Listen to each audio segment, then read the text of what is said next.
What's up? Welcome sa Rebyuhan ng Bayan. This is Mark. And tonight, dalawang pelikulang re-reviewin natin.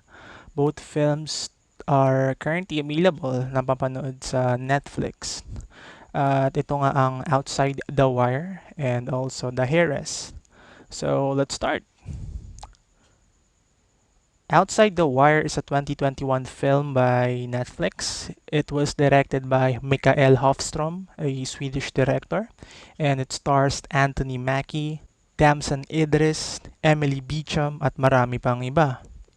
Before we continue nga pala, if you have not subscribed sa channel ko, please do so. Click that subscribe and notification bell para lagi kang updated sa mga reviewhan pa natin in the future. Maraming salamat. So the film is about this US drone pilot who was recruited by a fourth generation android for a special mission in Eastern Europe. Yep, yun ang synopsis ng pelikula. So the movie tries to reach its ambition. It's a sci-fi film with a social commentary on the side. But the special effects are decent. It's just that there are many loopholes that will suspend your suspension of disbelief. For a fourth generation android or yung robot na human-like, Anthony Mackie's character should be fluent in all kinds of language. But luckily, yung mga taga doon is fluent na sa English. I'm not so sure if that's the way of the film to shorten its length, pero I kind of find it lazy lang. Also, Anthony Mackie's character here, which is siya yung android, he chooses Idris' character because Idris daw can make the hard decision, think rationally even though someone's life will be sacrificed. But halfway through the movie, Anthony Mackie's character said that maybe people were not emotional enough. So there's just a kind of paradox on that, which I find it magulo sa character ng character na yun. Like what I've said, the film is trying to have a social commentary with a sci-fi element on the other side. But it falls on a generic villain who wants to do evil in the world. It also ends in a cliche trope wherein sometimes you need to do the dirty things to, get things right and people can do better kind of trope, which is gamit na sa cinema as well and sa films. From scale 1 to 10, I think I'll give the film 6. It has a decent character, decent special effects, alright, I'll give it to them. Story itself, it tries to be this sci-fi film that wants to say something about how US creates war, blah blah blah, but in the end, hindi nila napanindigan. Let's go to our second movie, which is Heiress.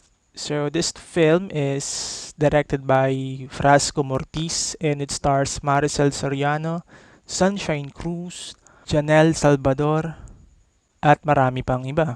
So the story is about Maricel's character who will do anything to keep Janelle Salvador on her hands even though dumating na yung tunay na magulang niya or nanay niya, which is Sunshine Cruz from abroad. Well, Maricel Soriano is obviously the villain of the story with her powerful sorcery skills and jump scares at her disposal.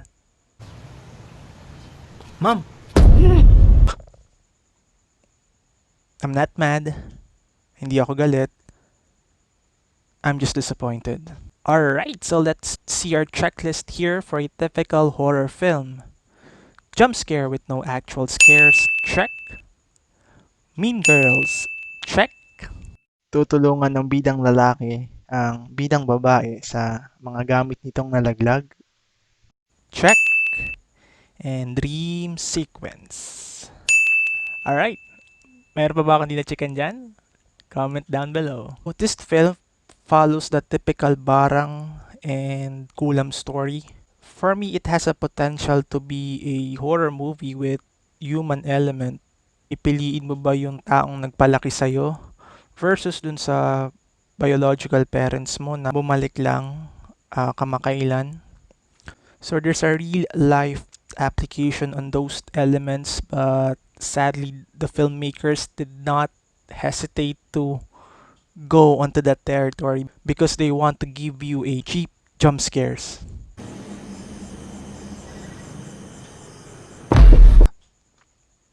Okay, I'm not a filmmaker, but I know a thing or two about jump scares. 1.